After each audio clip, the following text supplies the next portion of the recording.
పరిశుద్ధ గ్రంథంలో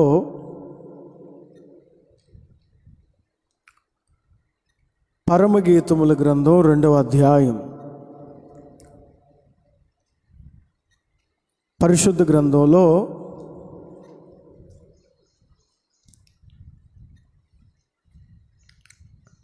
పరమగీతముల గ్రంథం 2వ అధ్యాయం 16వ వాక్యములో రాయబడిన మాట నేను చదువుతాను. మనం గమనించగలిగితే పరమగీతముల గ్రంథం 2వ అధ్యాయం 16వ వాక్యములో రాయబడిన ఒక మాట నేను చదువుతాను. చూడండి, అక్కడ రాయబడిన మాట, నా ప్రియుడు నావాడు, నేను అతని దానను. ఈ మాట గమనించాలి. నా ప్రియుడు నావాడు, నేను అతని దానను. ఈ చదువుకున్న వినుచున్న ఈ వాక్య భాగమును మనం గమనించగలిగితే, ఉద్యానవనములో పెంచబడుతున్న ఒక సహోదరి తను చెప్పుచున్న మాట. ఈ పరమగీతముల గ్రంథం సొలొమోను రచించిన గ్రంథం, వ్రాసిన గ్రంథం. తన ప్రియురాలు కొరకు ఒక ఉద్యానవనం ఏర్పాటు చేయటం, ఆ ఉద్యానవనంలో తన ప్రియురాలను ఏర్పరచటం, ఇవన్నీ పరమగీతముల గ్రంథంలో ప్రియుడైన సొలొమోను ఆమె వివరించటం, తన ప్రియురాలు కొరకు ఎలా వేచి ఉన్నాడో తను వివరించటం ఈ పరమగీతముల గ్రంథంలో చక్కగా పరిశుద్ధాత్ముడు దేవునితో మనకు ఎలాంటి ప్రేమ ఉండాలో, దేవునితో మనకి ఎలాంటి అనుబంధం ఉండాలో ఈ పరమగీతముల గ్రంథంలో చక్కగా వ్రాయబడి ఉంటుంది. దేవునితో మనకు ప్రేమ సంబంధం ఎలా ఉండాలి, దేవునితో మనకు ఒక బంధం ఎలా ఉండాలి. ఉద్యానవనం అనగా ఒక సంఘం. ప్రియురాలు సార్వత్రిక సంఘముగా పిలువబడుతున్న నేటి విశ్వాసులు.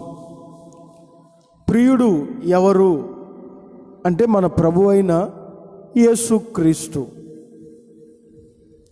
ఓ సంఘములో ప్రియురాలు అయిన సార్వత్రిక సంఘం విశ్వాసులు. ఒక విశ్వాసి లేదా దేవుని వాక్యాన్ని వినుచున్న ఒక దేవుని బిడ్డ, నా ప్రియుడు నావాడు, నేను అతని దానను అని చెప్పగలిగే స్థితిలో ఉన్నామా? నా ప్రియుడు యేసయ్య నావాడు, నేను అతని దానను అని చెప్పగలిగే ధైర్యం మనకున్నదా? మన ఆత్మీయ జీవితాలను మనం పరిశీలన చేసుకోవాల్సిన అవసరత ఎంతైనా ఉన్నది. ఆమె ధైర్యంగా చెప్తారు, నా ప్రియుడు నావాడు, నేను అతని దానను. షూలమ్మితి సొలొమోను గురించి చెప్తున్న మాట ఆత్మీయంగా నేటి విశ్వాసులు యేసుక్రీస్తు గురించి ఈ మాట చెప్పాలి. యేసయ్య నా ప్రియుడు, యేసుక్రీస్తు నా ప్రియుడు, నేను అతని దానను. సార్వత్రిక సంఘముగా పిలువబడుతున్న నేటి విశ్వాసులందరూ నా ప్రియుడు యేసయ్య అని చెప్పగలిగే ధైర్యం ఉందా? అలాంటి ధన్యత ఉందా? అలాంటి అనుభవాలు మనకున్నాయా? కొంచెం మనం ఆత్మీయంగా గమనించాలి. ఆమె చెప్తారు, నా ప్రియుడు నావాడు, నేను అతని దానను. ఈ రోజుల్లో చాలామంది జీవితాల్లో ఈ అనుభవం లేదు. ఏదో మందిరాలకు వెళ్తున్నాము, వస్తున్నాము, ఆరాధన చేస్తున్నాము, కానుకలు ఇస్తున్నాము, దేవుని వాక్యాన్ని చదువుతున్నాము, సంవత్సరంలో బైబిల్ పూర్తి చేస్తున్నాము, ఇంతకన్నా ఇక మాకు ఏం కావాలి అని అనుకునేవారే కానీ ఒక ఉద్యానవనములో పెంచబడుతున్న షూలమ్మితి తన ప్రియుడు గురించి ధైర్యంగా చెప్తుంది, నా ప్రియుడు నావాడు. మరి యేసయ్య నావాడు అనే ధైర్యం మీకుందా? ఒకసారి ఆలోచించాలి. ఎవరు ఆమె ప్రియుడు? కొన్ని వేల సంవత్సరాల క్రితమే యేసుక్రీస్తు గురించి ప్రవక్త అయిన యెషయా ప్రవచించారు. యెషయా గ్రంథంలో రాయబడి ఉంటుంది, మత్తయి సువార్తలో కూడా రాయబడి ఉంటుంది. మత్తయి సువార్త 12వ అధ్యాయం 18వ వాక్యములో యేసుక్రీస్తు గురించి ప్రవక్త అయిన యెషయా ఏమంటారో తెలుసండి? చదవండి. 12వ అధ్యాయం 18వ వాక్యం. నా సేవకుడు ఏర్పరచుకొంటిని, నా ప్రాణమునకు ఇష్టుడైన నా ప్రియుడు. యేసుక్రీస్తు గురించి ప్రతి ఒక్కరూ చెప్పుచున్న మాట ఏమిటంటే నా ప్రియుడు. తండ్రి అంటాడు నా ప్రియుడు. షూలమ్మితి అంటది నా ప్రియుడు నావాడు, నేను అతని దానను. ఎవరు నీ ప్రియుడు? ఎవరికి మీరు ప్రియురాళ్ళుగా ఉన్నారు? ఒకసారి ఆలోచించాలి. 10 మంది ప్రియులు ఉండరు, ఉంటే ఆమె ప్రియురాలు కాదు. చూడండి, ఉద్యానవనం అనే సంఘములో పెంచబడుతున్నటువంటి సహోదరి, నేటి సార్వత్రిక సంఘానికి సాదృశ్యంగా ఉన్నటువంటి షూలమ్మితి చెప్పుచున్న మాట నా ప్రియుడు యేసయ్య, నా ప్రియుడు, నేను ఆరాధిస్తున్న దేవుడు. ప్రతి ఒక్కరికి యేసుక్రీస్తు ప్రియుడుగా ఉండాలి, ఆయన నీకు ప్రియుడిగా ఉండాలి. ఒక 2 విషయాలు నేను మీతో చెప్తాను క్లుప్తంగా. మన ప్రియుడు యేసయ్య. ప్రియుని గురించి మన హృదయంలో ఏముండాలి? ఏ దర్శనం ఉండాలి? ఉద్యానవనము అనే సంఘములో విశ్వాసిగా పెంచబడుతున్న షూలమ్మితి నా ప్రియుడు, నా ప్రియుడు, యేసయ్య నా ప్రియుడు అంది. ప్రియుని గురించి నీ హృదయంలో ఉండవలసిన భారం ఏంటి? ప్రియుడైన యేసయ్య గురించి తన ప్రియురాలు చేయవలసిన కార్యం ఏంటి? ఇప్పుడు మనమందరం ప్రియురాళ్ళం యేసయ్యకు, ఆయన ప్రియుడు. ప్రియురాళ్ళమైన మనం ఏం చేయాలి? ఉద్యానవనములో పెంచబడుతున్న సంఘములో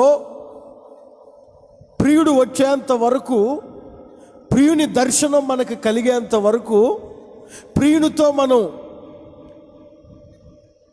1000 సంవత్సరాల పరిపాలనలో ఆయనతో సింహాసనం మీద కూర్చుండే వరకు ప్రియురాళ్ళమైన మనం ఏ అలవాట్లు చేసుకోవాలి? ఏ స్వభావాలు మనం కలిగి ఉండాలి? ఒకరోజు తన ప్రియుని గురించి ఆలోచించి షూలమ్మితి అలా నిద్రపోతుంటే ఎవరో తలుపు తట్టిన సౌండ్ వినపడితే ఇక ఆమె మనసులో అంతా నా ప్రియుడు, నా ప్రియుడు, ఇక ఆ ఉద్యానవనంలో అంతా నా ప్రియుడు, నా ప్రియుడు అని అనుకుంటూనే ఉంది. ఎవరో తలుపు దగ్గర నిల్చుండి తలుపు తడుతున్న సౌండ్ విని వెంటనే అయ్యో నా ప్రియుడు తలుపు దగ్గరకు వచ్చాడా, నా ప్రియుడు తలుపు దగ్గరకు వచ్చినట్టున్నాడే అని లేచి పరిగెత్తుకుంటూ తలుపు తీస్తే తన ప్రియుడు అక్కడ కనపడలేదు. ఇప్పుడే వచ్చాడే, ఎక్కడికి వెళ్ళాడు అని వెతుక్కుంటూ వెళ్ళింది. ఈ లోపల కొంతమంది యెరూషలేము కుమార్తెలు కనపడ్డారు. కొంతమంది కనపడితే నా ప్రియుణ్ణి మీరు ఏమైనా చూసారా, నా ప్రియుణ్ణి నా ప్రియుని జాడలు మీకు ఏమైనా కనపడ్డాయా? ఇదిగో ఇటువైపే వెళ్ళినట్టున్నాడు. వాళ్ళు అడుగుతారు, అసలు నీ ప్రియుని విశేషం ఏంటి?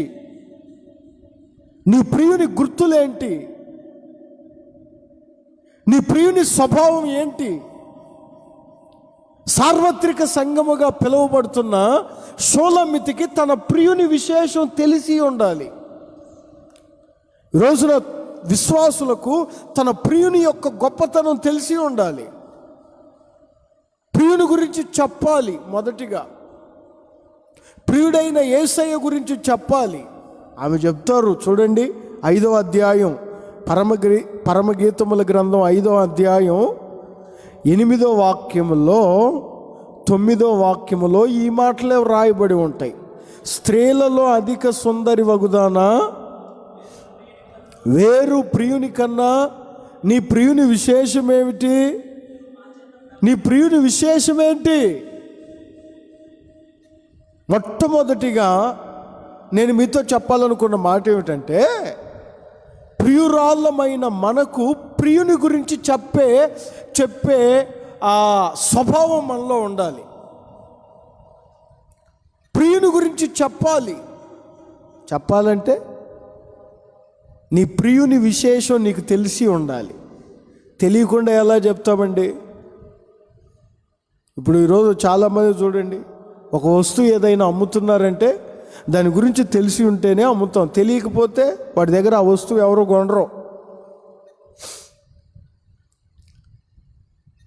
సంఘములో ప్రియుడైన యేసయ్య గురించి మనం పూర్తిగా తెలిసి ఉండాలి. ఎంతోమంది అడుగుతారు, అమ్మా నీ ప్రియుని విశేషం ఏంటి? ఈరోజు నిన్న యేసయ్య గురించి అడిగితే ఏం చెప్తావు? మొట్టమొదటిగా ప్రియుని గురించి చెప్పాలి. అలా చెప్పాలంటే ప్రియుడైన యేసయ్య గురించి నువ్వు తెలుసుకొని ఉండాలి. కొంతమందిని యేసు ప్రభు గురించి చెప్పండి అంటే ఏం చెప్తారో తెలుసండి? మొన్ననే కడుపులో గడ్డ కరిగించాడు దేవుడు, మొన్ననే ఇల్లు కట్టుకోవడానికి ఇటుకలు లేవంటే 100 ఇటుకలు ఇచ్చాడు దేవుడు. మా యేసు ప్రభు గురించి నీకేం తెలుసమ్మంటే, ఏముందయ్యా, నిన్ననే ఆ దేవుని నమ్ముకున్న వాళ్ళందరూ వచ్చారు మా ఇంటికి, యేసు ప్రభు పేరు చెప్పారు, గోధుమలు బియ్యం పంచారు. ఇప్పుడు దేవుని గురించి నాకేం తెలుసు అంటే, గోధుమలు గోడవనని తెలుసు, యేసు ప్రభు గురించి ఇటుక రాళ్ళిస్తాడని తెలుసు, గర్భం తెరుస్తాడని తెలుసు, యేసు ప్రభు గురించి అద్భుతాలు చేస్తాడని తెలుసు, మహత్కార్యాలు చేస్తాడని తెలుసు. ఇక ఎక్కడికి వెళ్ళినా యేసు ప్రభు స్వస్థపరుస్తాడు, యేసు ప్రభు బాగు చేస్తాడు. ఇదేనా నీకు నీ ప్రియుని గురించి తెలిసింది? ఇదేనా నీ ప్రియుని గురించి నువ్వు నేర్చుకుంది? ఆమెకేం తెలుసండి? ఆమె ఏం చెప్పిందో తెలుసా? నా ప్రియుడు ధవలవర్ణుడు. 10వ వాక్యంలో చూడండి, నా ప్రియుడు ధవలవర్ణుడు, రత్నవర్ణుడు, 10,000 మందిలో అతి కాంక్షణీయుడు. ఈ రోజున దేవుని గురించి నువ్వేం తెలుసుకున్నావు? నువ్వేం చెప్తున్నావు? యేసు రక్తం ప్రతి పాపం నుండి కడుగును, ఇది తెలుసండి నాకు. మరి నీ పాపాన్ని కడుక్కున్నావా? యేసు ప్రభు కడుపులో గడ్డలు కరిగిస్తాడు, యేసు ప్రభు ఆశీర్వదిస్తాడు, యేసు ప్రభు దీవిస్తాడు, ఇది తెలుసుకున్నావు. ఈమెం తెలుసుకుందంటే తన ప్రియుని గురించి, నా ప్రియుడు ధవలవర్ణుడు, నా ప్రియుడు రత్నవర్ణుడు. ధవలము అనగా తెలుపు, దానికి మరొక అర్థం ప్రకాశం. ధవలము అంటే ప్రకాశం, తెలుపు, పరిశుద్ధత. ప్రియుని గురించి మొదటిగా చెప్పాలి. ఏం చెప్పాలి? ఆయన పరిశుద్ధుడని చెప్పాలి. ఆమె చెప్తుంది, నా ప్రియుడు ధవలవర్ణుడు, పరిశుద్ధుడు, పరిశుద్ధమైన కార్యాలను చేసేవాడు. నాలో పాపం ఉన్నదని మీలో ఎవరైనా నిరూపించగలరా అని ధైర్యంగా చెప్పిన పరిశుద్ధుడు. నా ప్రియుడు పరిశుద్ధుడు. ధవలవర్ణుడు అంటే పరిశుద్ధుడు, ఆయన పరిశుద్ధమైన వ్యక్తి.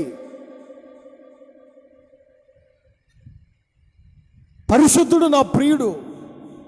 ఇది చెప్పరు చాలామంది. ఎందుకంటే ఇది చెప్పాలంటే ముందు నీలో పాపం ఉంచుకొని నా దేవుడు పరిశుద్ధుడు, నా దేవుడు పరిశుద్ధుడు అని ఎలా చెప్తారు? నీలో పాపం కనపడుతుంటే నా దేవుడు పరిశుద్ధుడు, నీలో అక్రమాలు కనపడతా నా దేవుడు పరిశుద్ధుడు, నీలో అన్యాయమైన కార్యాలు, మోసం చేసే అలవాట్లు, ఒకరిని ముంచే స్వభావాలన్నీ నీలోనే కనపడుతున్నాయి. ఇక నా దేవుడు పరిశుద్ధుడు, నా ప్రియుడని నువ్వు ఎలా చెప్తావు? ఆమె మాత్రం చెప్తుంది, నా ప్రియుడు ధవలవర్ణుడు, పరిశుద్ధుడు,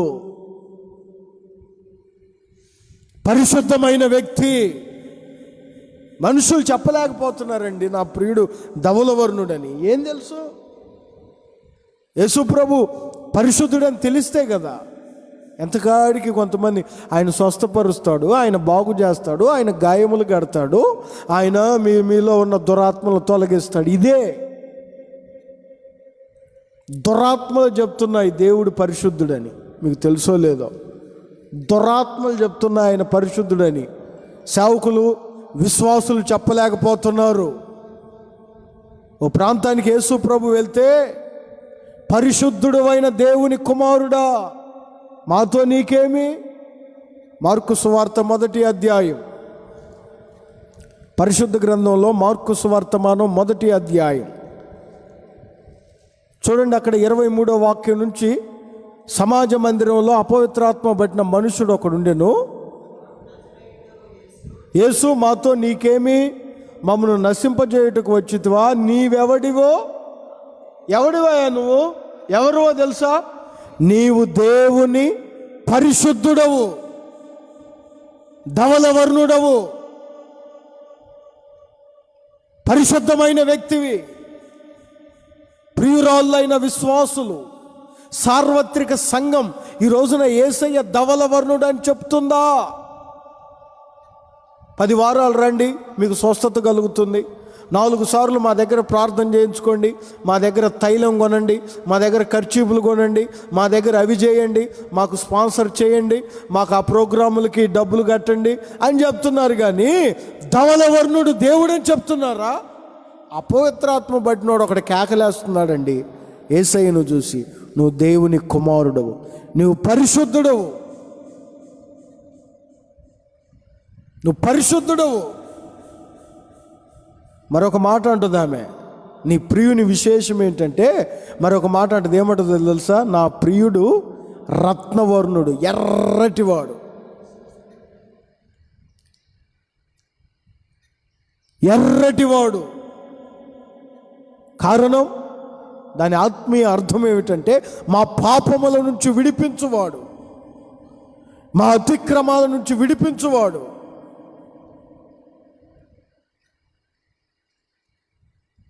చాలామంది కోటీశ్వరులు ఉంటారు, లక్షాధికారులు ఉంటారు, అందరి కోరికలు తీర్చలేరు. ఎంత కోటీశ్వరుడైనా చూడండి, అందరికీ సహాయం చేయలేడు, అందరి కోరికలు తీర్చలేడు. ఏదో ఎవరైనా దేశం ఆపదలో ఉందంటే ఒక 4 కోట్లు 5 కోట్లు అట్లా పడేస్తారు, అంతేగాని అందరు కోరికలు తీర్చలేరు. ఎంత లక్షాధికారి అయినా, ఎంత ఉన్నవాడైనా. కానీ యేసయ్య పరిశుద్ధుడు, అందరి పాపముల నుంచి విడిపించువాడు. మనుషులందరి పాపముల నుంచి విడిపించు ఒకే ఒక్కడు పరిశుద్ధుడు, ఆయన రక్తవర్ణుడు. మనుషులందరి పాపముల కొరకు ప్రాణము పెట్టిన ఏకైక పరిశుద్ధుడు మనం ఆరాధిస్తున్న యేసుక్రీస్తు. డబ్బులు ఇవ్వండిరా అంటే ఇస్తారు, ఇంట్లో వస్తువులు ఇవ్వండిరా అంటే ఇస్తారు, ఒకరోజు నాకు తోడుగా రారా అంటే వెళ్తారు. కానీ ప్రాణం ఎవరు పెడతారు? రక్తవర్ణుడు పెట్టాడు ప్రాణం. ఒక ప్రియురాలుకి తన ప్రియుని గురించి ఇవి తెలిసి ఉండాలి. కానీ ఈ రోజున యేసు ప్రభు గురించి మనకేం తెలుసో తెలుసండి? ఇల్లు లేని వారికి ఇల్లు కట్టిస్తాడు, ఉద్యోగం లేని వారికి ఉద్యోగం ఇస్తాడు, గర్భాలు తెరవబడతాయి, ఇవే. కానీ ఆమె ఏం తెలుసుకుందో తెలుసా? తన ప్రియుడు గురించి, నా ప్రియుడు ధవలవర్ణుడు, నా ప్రియుడు రత్నవర్ణుడు. మీకు నేను ఒక సంగతి చెప్తాను. సమరయ స్త్రీ బావి దగ్గరికి రావడం, యేసు ప్రభు నీళ్ళు అడగడం, నేను నీకు నీళ్ళు ఇవ్వను, మీరు వేరు మేము వేరు అని చెప్పడం.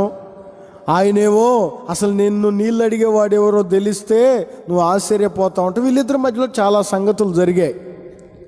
జరిగిన తర్వాత ఈమె ఆ గ్రామానికి వెళ్ళి, ఆమె నివసించే గ్రామానికి వెళ్ళి ఆమె ఏం చెప్పిందో తెలుసా? అక్కడ గోధుమలు పంచుతున్నారు, అక్కడ పులిహోర పొట్లాలు పంచుతున్నారు, రండి అని చెప్పలా. కడుపులో ఇక్కడ ఈ చర్చికి వెళ్తే గడ్డ కరిగిపోయింది, మీరు కూడా రండి అని చెప్పలా. ఆమె చెప్పిన మాట నాకు బాగా నచ్చింది. నేను చేసినవన్నీ నాతో చెప్పిన వాడిని నేను చూశాను, మీరు చూడటానికి రండి. ఆమె చెప్పింది అది. తన ప్రియుడి గురించి ఆమె తెలుసుకుంది. అది ఈమె చెప్పిన ఆ ఒక్క మాట విని గ్రామం అంతా బయలుదేరింది. ఎందుకో తెలుసా?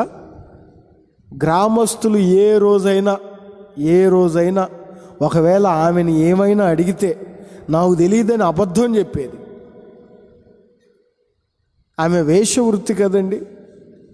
ఆమె వృత్తి అదొక రకమైన వృత్తి కదండి. ఆమె మాటల్లో నిలకడ ఉండదు.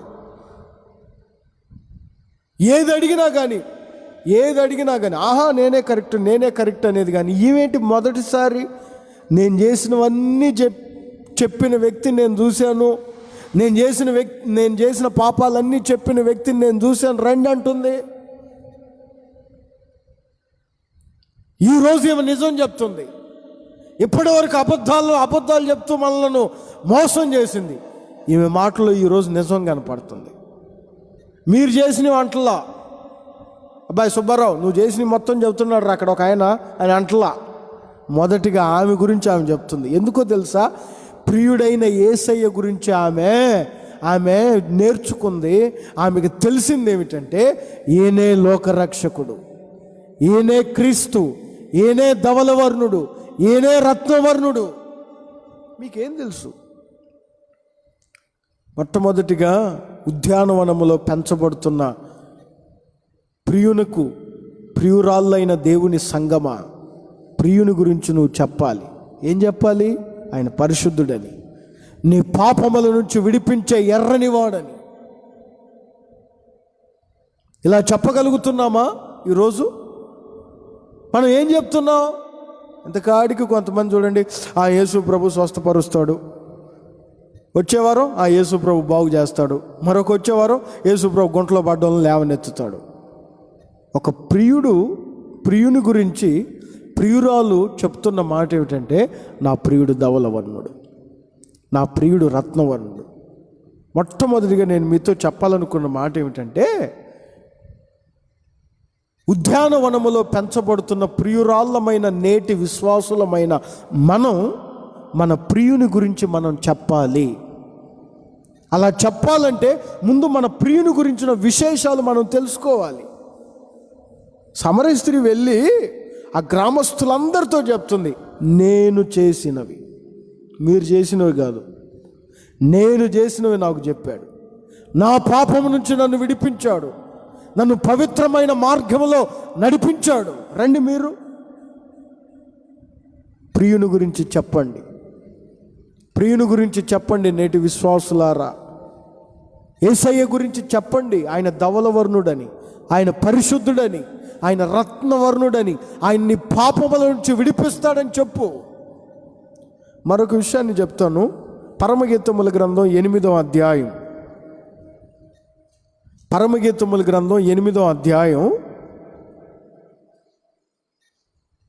5వ వాక్యాన్ని చదువుతారు చూడండి. తన ప్రియుని మీద ఆనుకొని వచ్చుచున్న ఈమె ఎవరు? ప్రియుని గురించి మొదటిగా చెప్పాలి, అదొక అనుభవం. రెండవదిగా ప్రియుని మీద ఆనుకోవాలి. ఆనుకోవడం అనగా ఆధారపడడం. నా ప్రియుడు నా వాడు, నేను అతని దాన్ని అంటే సరిపోయిందా? నీ ప్రియుని గురించి నువ్వు చెప్పాలి, అప్పుడు నీ ప్రియుడు నీ వాడవుతాడు. రెండవదిగా నీ ప్రియుని మీద నీవు ఆనుకోవాలి. అప్పుడు నీ ప్రియుడు నీవాడవుతాడు. ఎంతమంది ఆనుకుంటున్నారు? ఆనుకోవడం అనగా ఆధారపడడం. ఎంతమంది ఆధారపడుతున్నారు ప్రియుడైన యేసయ్య మీద? ఎంతమంది యేసయ్యను ఆనుకుంటున్నారు ఈ కడవరి దినాలలో?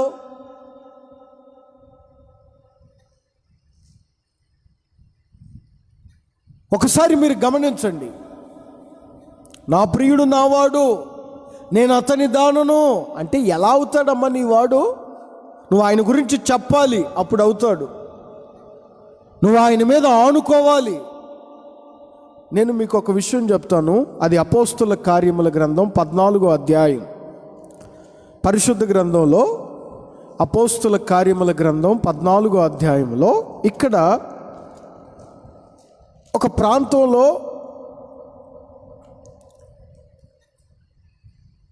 కొంతమంది యేసుక్రీస్తు శిష్యులు కొంతమంది ఆ ప్రాంతానికి వెళ్ళి ఎంతోమందికి దేవుని విషయాలు చెప్పినప్పుడు మొదటి వాక్యంలో రాయబడిన మాట ఏమిటంటే, అనేకులు యూదులు గ్రీసు దేశస్తులు అందరూ విశ్వసించిరి. శిష్యులు చెప్పిన మాటలకి విశ్వసించిరి. అయితే అక్కడున్న కొంతమంది అవిధేయులైన యూదులను పురికొలిపారు శిష్యుల మీదకి, పగ పుట్టించారు శిష్యుల మీదకి. అయితే అక్కడ రాయబడిన మాట ఏంటో తెలుసండి? బాగా నచ్చిన మాట. వారు ప్రభువుని ఆనుకొని, 3వ వాక్యంలో ఉంటుంది చూడండి, 14వ అధ్యాయం 3వ వాక్యం, అపోస్తుల కార్యములు. వారు ప్రభువును ఆనుకొని ధైర్యముగా మాటలాడుచు అక్కడ బహుకాలము గడిపిరి. ప్రభు వారి చేత అద్భుతములు, సూచక క్రియలు, కృపావాక్యమునకు సాక్ష్యం ఇప్పించుచుండెను. ఎక్కడ గలిబిలి జరుగుతుందో, ఎక్కడ చుట్టూ వ్యతిరేకంగా ఉన్నారో ప్రజలు,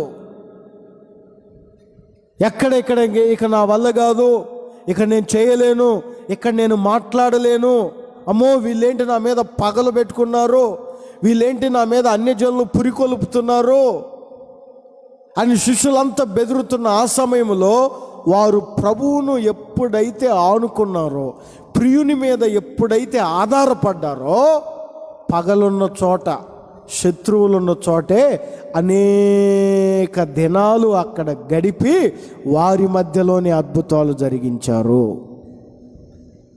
వారి మధ్యలోనే కృపావాక్యం విస్తరించింది.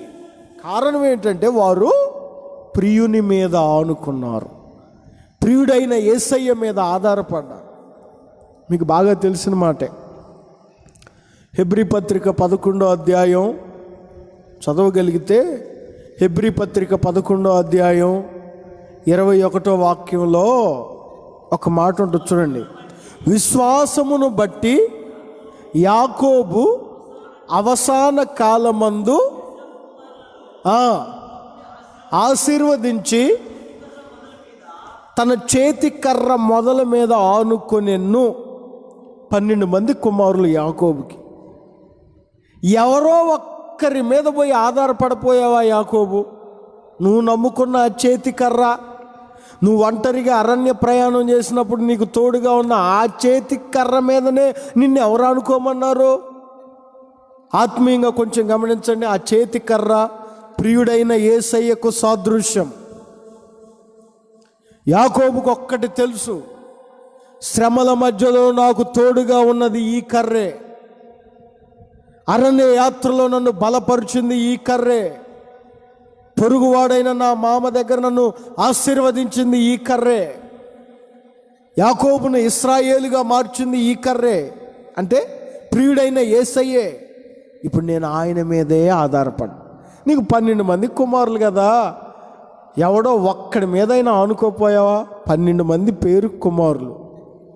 ఒకడేమో గాడిద, ఒకడేమో పాము, ఒకడేమో కుక్క. మనుషులు ఎవరుగా లేరయ్యా, వాళ్ళు అన్ని జంతువుల స్వభావాలే. యాకోబుకు 12 మంది కుమారులు అయితే 12 మందికి జంతువుల స్వభావాలే ఉంటాయి. చూడండి, ఒకళ్ళో ఇద్దరికో మంచి స్వభావాలు ఉంటాయి, ఒకడేం గార్ధబం, ఒకడేం కట్లపోం.